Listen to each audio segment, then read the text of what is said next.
A mail call ago, or maybe a couple mail calls ago, I was talking about caseback dates, specifically October, November, December. 12 months in a year. 3 of them are not numerical. October is it has both.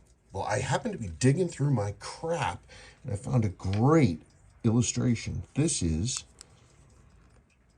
a really old beat up watch.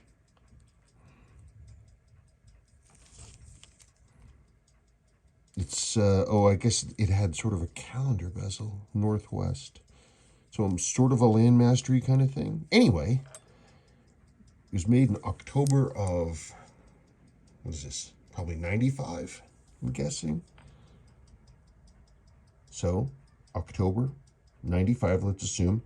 But there's the first 0, so you can actually see the 0 versus the O.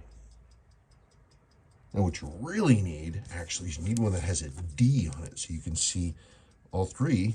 And look what I happen to have. There you go. There are the 3. 0, O, and D. That's kind of neat, isn't it?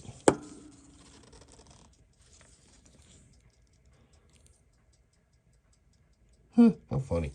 In any case, that all worked out, and I thought it would be fun to show you.